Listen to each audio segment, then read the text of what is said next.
Hello everybody. So today I'm going to be doing a little different thing. I'm going to be breaking down the Boston Bruins Game 7 winning goal against Tampa Bay Lightning in 2011. So this is a goal, it's probably my favorite goal of all time by any team or any person. So if you're not familiar with it, I will show you the clip. I won't have any audio because I don't want to get copyrighted, but let's just go ahead and watch the video. Also, credit to Defumi for the video. He posts a lot of stuff that Bruins fans will want to watch. So, uh, he puts out great highlight packages too, um, every playoff game. So,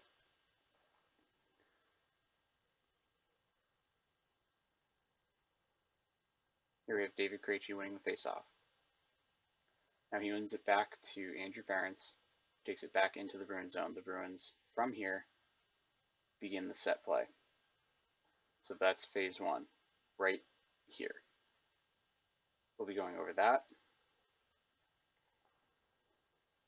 We'll be going over the first pass and the immediate aftermath of the first pass. And then from there, we'll go into zone entry and crashing the net.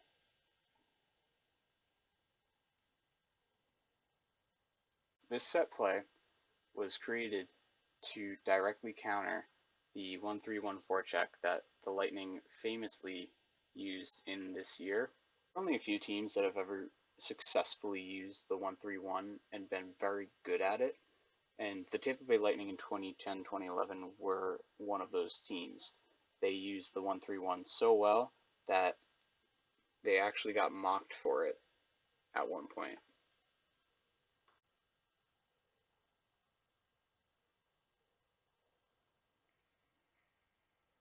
So I want to give a lot of credit to the bad quality because this is a video that shows in detail the Tampa Bay Lightning's 1-3-1 and how it worked. So that's what we're going to be going over first in this video is how the 1-3-1 worked.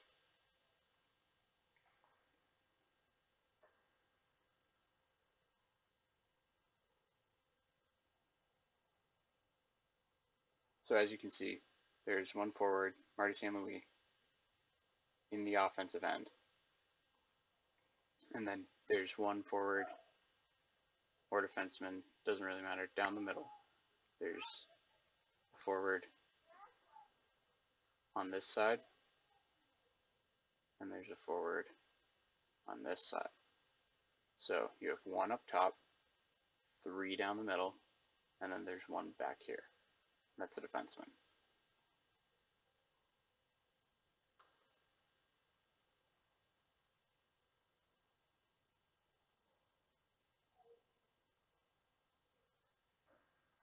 So this is a better view of it. You have one, one, one. So that's three in the middle, one up top, one in the back. So you have a 1, 3, 1.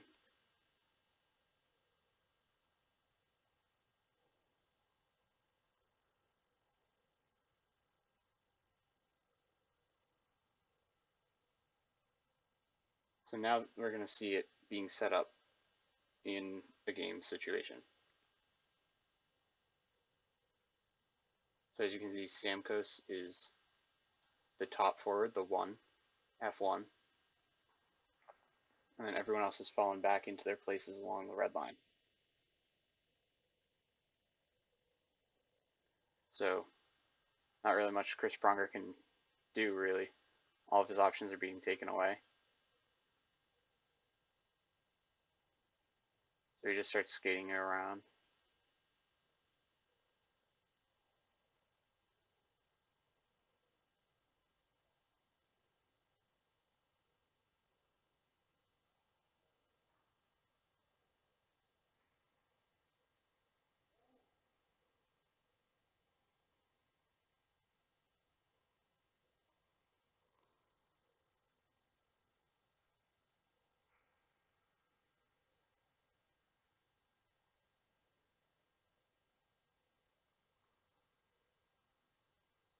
And here we are again.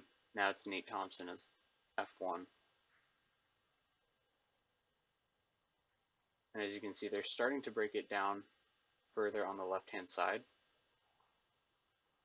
So F1 is now cheating over to the strong side, and he's forcing a pass, either splitting him and the other forward or just player down here, and then that's going to throw it right into the lane of the middle person in the three-man group down the red line. So you can also put it on the outside, but then there's a player right there. So there's really no option for this defenseman. I don't know who it is, but there's really no option for them. Kimmo Timonen. So he throws it all the way across. They just start to move it around. As you can see, once again, three-man on the strong side. So once again, forced to give it across, maybe try to get it over here. But once he does, starts forcing the pass right there to a man that's standing still. You don't really want to do that. So he does anyway, because he doesn't really have any other option. And then here's Chris Pronger again, trying to break it through. And now you can see F1 is up a little bit higher, while the three-man group is now down closer to the blue line, because the Flyers started to cheat a little bit closer to the blue line, try to cherry pick through the defense. Because if you get a pass through the defense and they're on the red line, then you basically have like one, maybe two forwards on one defender. So if you can connect that pass, and you're gone. So now, as you can see, they're sitting further back. The defenseman's actually pinched up a little bit closer to the blue line, and the forwards dropped back a little bit. Marty St. Louis in the first shot was right around here, and he was trying to force a pass across to the other D-man, and all three of the forwards were closer to the red line. Now they're closer to the blue line, because as you can see, the Flyers players are closer to the blue line. They're forcing them to drop a little bit further back.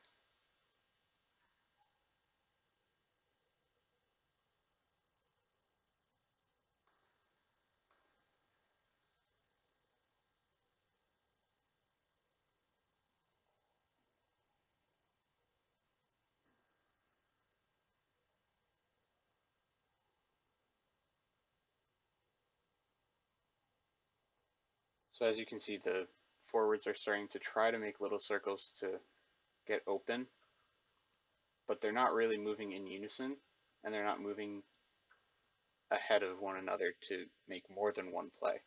Chris Pronger could easily snap a pass over to the left wing right here, and the center could move right through, and they could have a little breakout like that, but that's just not really what happens, as you can see.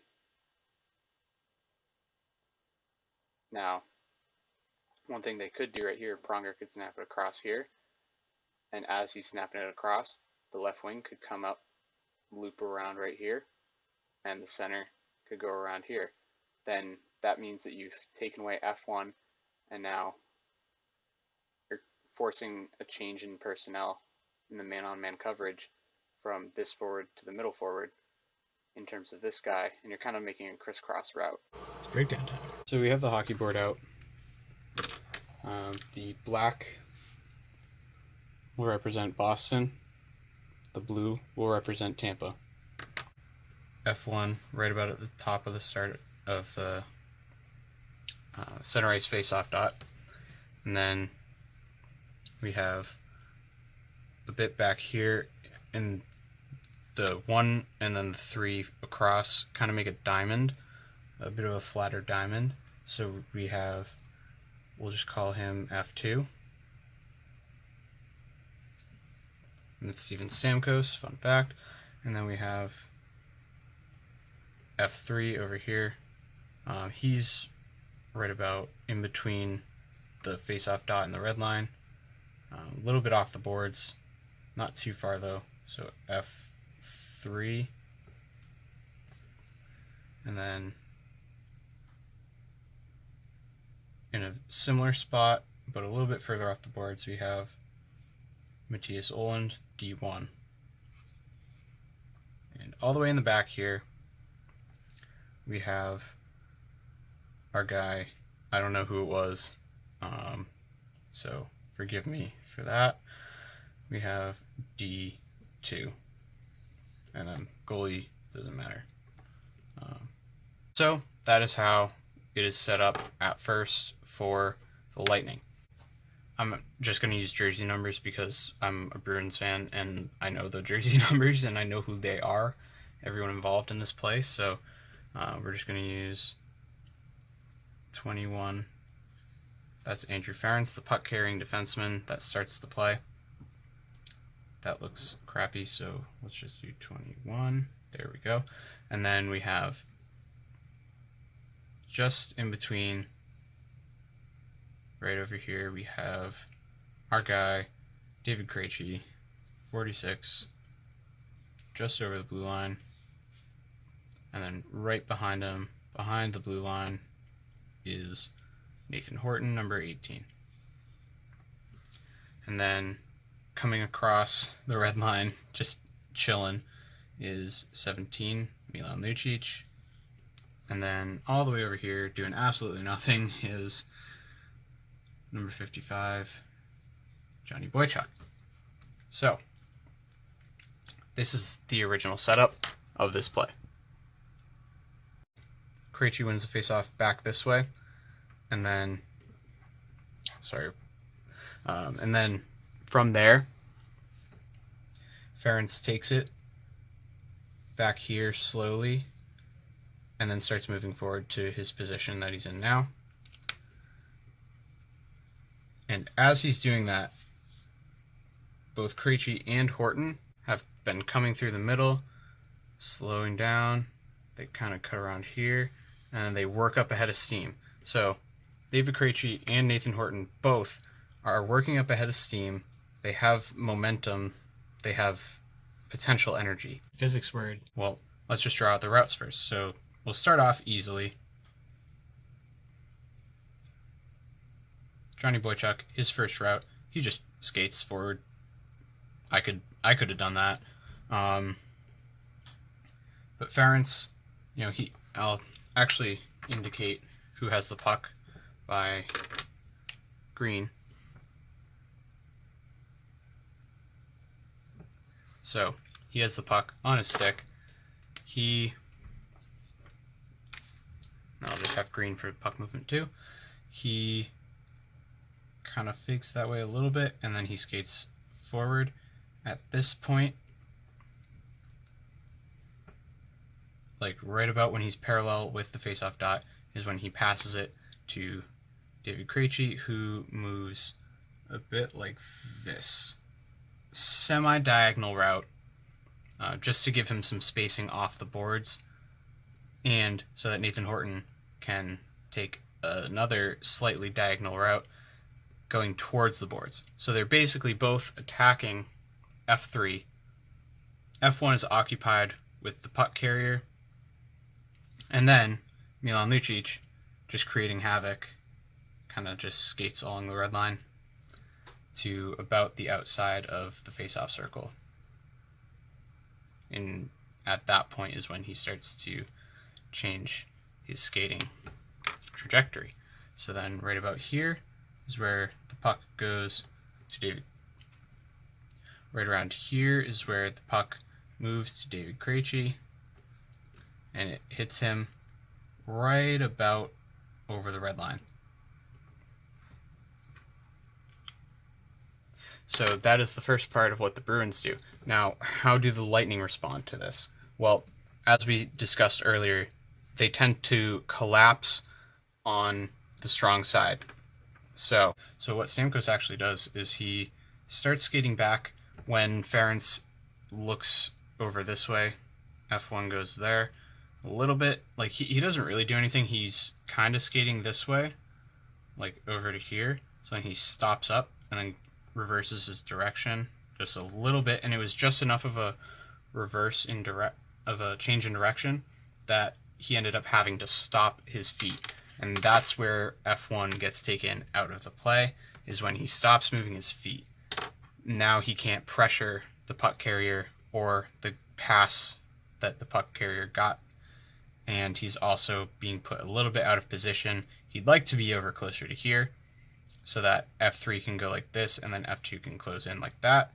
But because he and F2 moved a little bit over to the side, they're a bit more stretched out, and F3 doesn't have as much of a presence on the puck because these guys aren't making themselves present on the puck either.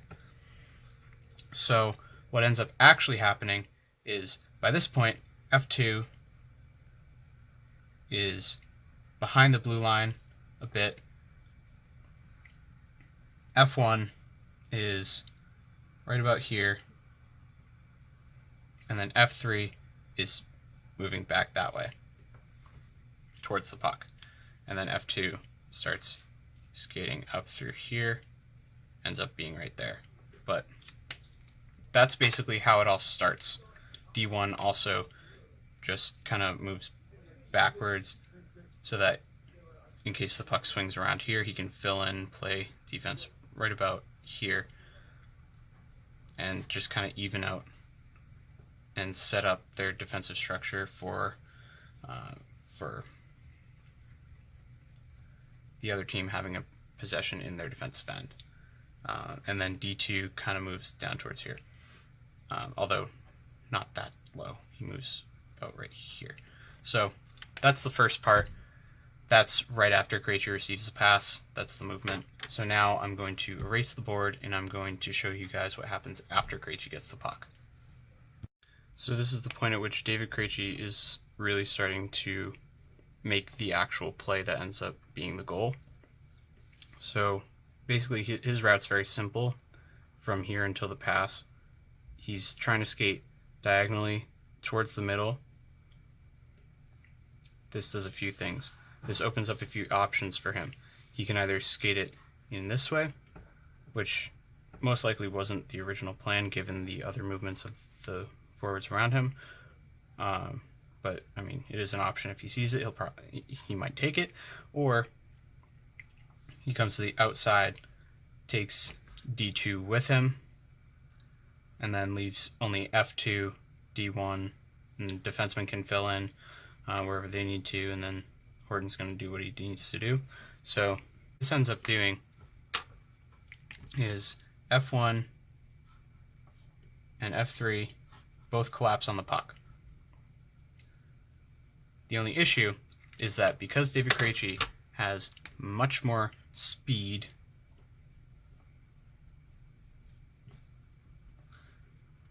coming through the middle, and these guys are sitting flat, because he has more speed than them, he's able to split between them. So now they're effectively taken out of the play by this move. Nathan Horton doesn't really do much, just kind of comes in, enters the zone, fairly close to Krejci. What F2 ends up doing is covering the middle.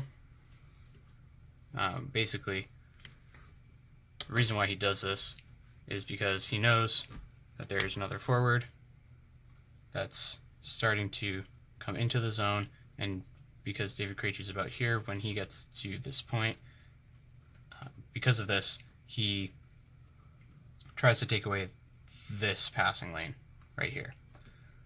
As far as defensemen go, once again, I could do this. I don't even think that Johnny Boychuk even takes a single stride. He just kind of glides that way. And then Andrew Ference also just kind of gliding behind the play. And then D2, what D2 does right here is actually kind of interesting, also kind of dumb. He started off, if you remember, he started off right about here,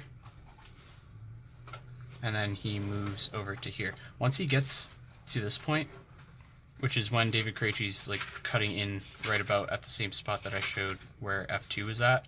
Once he gets to about this point, F2 is right here, and F2 is kind of peeling off this way.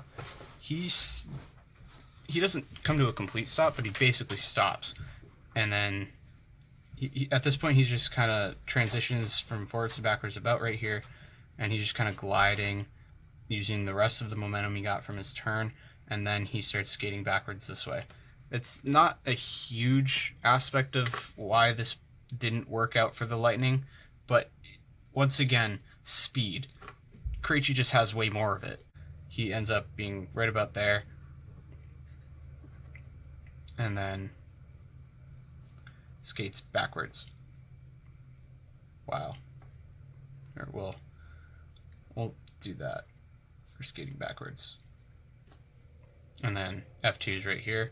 So there's not really a passing lane in the middle. Or is there?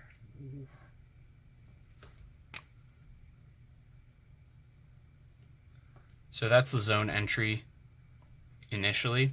And now once we're in the offensive zone, once we're in the offensive zone, which now we are, I will demonstrate what goes on from that point on. So before I start, I want to apologize for the gnarly gunk on my board. I don't really know where that came from. Hopefully I'll get it off soon. But we're going to first look at this from the Lightning's perspective. So we have Simon Gagne, like right here. Or, no, we're not doing that. So we have F1, because he was the F1 right there. And then we have, right about at the top of the circle, we have F3, because we're using Stamkos as our F2. F2 is right there. Right inside the circle is our D2. And then our D1 is all the way over here. So that's how the Lightning are set up at this point. And how the Bruins are set up, David Krejci is chilling right here with the puck. It's a big circle.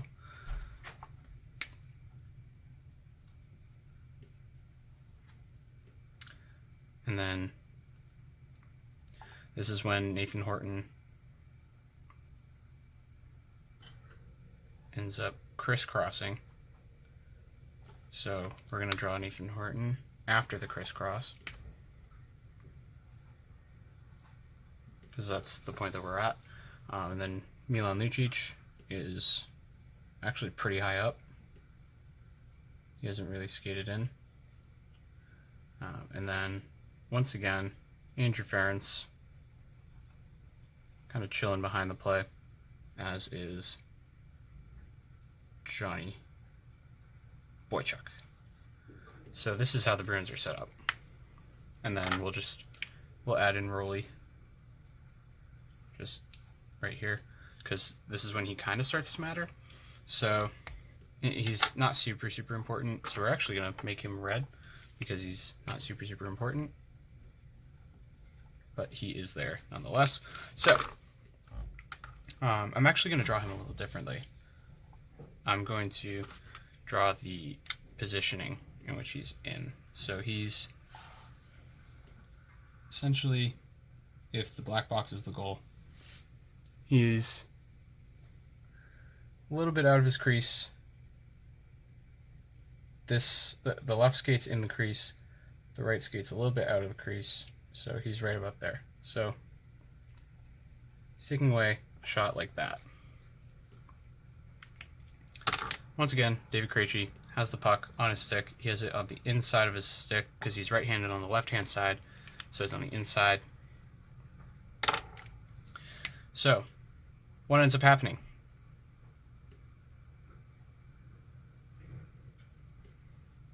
Well, he actually curls around the dot to about, well, let's say he's like, it wasn't that much of a curve, actually. It was more like right about here. That's where he ends up. making the pass just below the hash marks in the circle. That's about where he makes the pass. I'll be making line segments, and the end of the segment is where they ended up when the pass happened. So then we have D2, who ends up just kind of trying to take away the pass, because now he's kind of in a 2-on-1 situation, because Nathan Horton just kind of skates right into the middle. Now, how did he get all alone? Well, he didn't exactly get all alone. F2 right here, Steven Stamkos basically skates in a straight line. One thing that actually happened to Stamkos is he ended up stumbling right about here as Krejci was carrying the puck, so he gave up a fair amount of ground in doing that. Obviously accidental, but he was it looked like he was considering poke checking Krejci like right about here, because Krejci had it on his backhand. He was protecting it on his backhand, a bit like this, so it was on the inside, and Stamkos could have just poked it like that, but Krejci was also skating away from him. Stamkos was not about to pressure him too hard, so then he could just give it over to Lucic. A lot of different things. Fast-moving game. So Stamkos' stick is also positioned right about here, and then D2's position right there. So this passing lane is basically being taken away, sort of. But David Krejci is ridiculous, and he was able to get the pass through. Now, F3 at this point is he just kind of ends up skating like about to here, like around the face-off dot, and he tries to take away passing lane like that. Is not doing anything at all, really. And then D1 ends up just coming down to the bottom of the circle, not doing a whole lot. Mostly just covering for any rebound that comes, but it doesn't really help anyone's case that Stamkos and D2 are trying to take away the passing lane on the same side, and there's no one on this side helping. So, and he's also kind of far away from the eventual goal scorer. And then we have F1. I think it might be either Gagne or Steve Downey. I'm not sure. It was a while ago, and I'm not a lightning guy. But he just kind of coasts and covers the high slot. What Milan Lucic actually does, he comes in about here, which I'm actually going to draw it out in a second, but you're going to see why he fills in right there. It's actually pretty smart. And then we have Andrew Ference, who just comes in, takes his spot right there, and then same thing with Boychuk, takes his spot right there, in case the play doesn't actually go right and they just want to set up an offensive possession. I also would like to apologize to you guys for the glare. Oh, that actually kind of works. Jeez, I might just do that for everything that I ever do. But, yeah, so this is the final setup. So, here we have David Krejci with the puck. Oh no, what's he going to do? Is he going to pass it? Oh, probably. Are the Bruins going to win the Stanley Cup? Absolutely. So, before they can do that, they have to win this game, and they're about to in about half second. So, what ends up happening? David Krejci, bing, boom, goal. 1-0. Bruins win it 4-3 in Game 7, and then they win 4-3 in the final. Champs with a Z. So, basically just gives it right there. Now, I did make a promise to you guys. I did promise you that I would explain what Milan Lucic is doing. So, if you watch the video back, Milan Lucic has his stick down on the ice, and he's ready to shoot. So,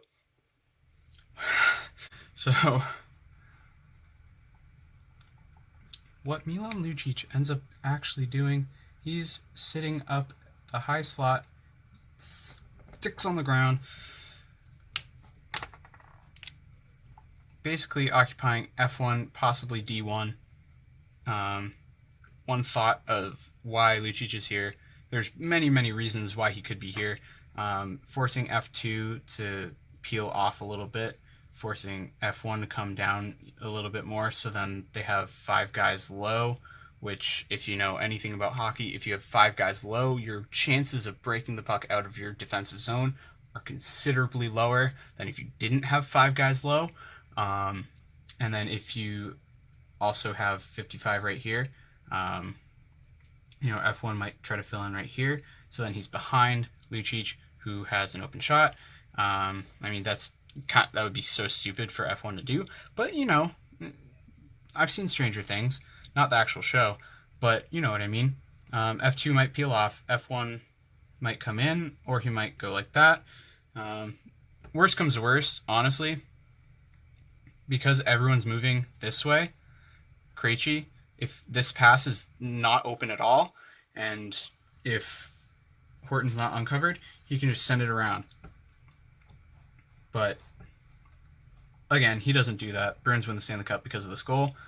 F3, once again, he's just kind of reaching over here, not doing anything at all. But D2 has his stick down right here.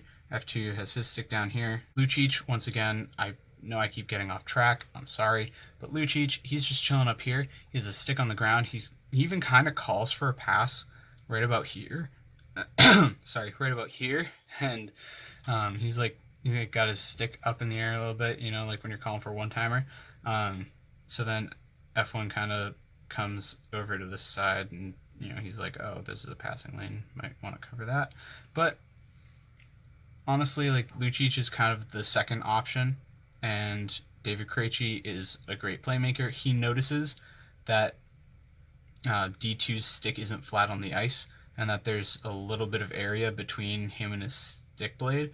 So, and he does this as the stick is going down for D2, is when he makes the pass, and he puts it right through the stick, and the passing lane isn't completely covered by Stamkos, so Stamkos' stick can't account for it, and it just goes right in between stick and body. And then Dwayne Rolison also is in a weird position right here. Let's see, his left skate is in the crease right here, and then his right skate is actually really close to the post. It's right here. So there's just no chance that Rolison's getting to that. This has been an attempt at a breakdown video. Don't know if it was clear at all. This is just one of my favorite goals ever, and I've actually wanted to make a video like this for a very long time about this goal. So let me know how it did, and if it was clear, and if it actually helped your understanding of just general strategy. I think hockey is a lot like any sport, with more than 2 people on the surface at once, which means that there's a lot of moving parts, and if you can get all of your parts to move at a certain rate at a certain point during a certain time, etc., you can make things happen that give your team a heavy advantage. I love coaching.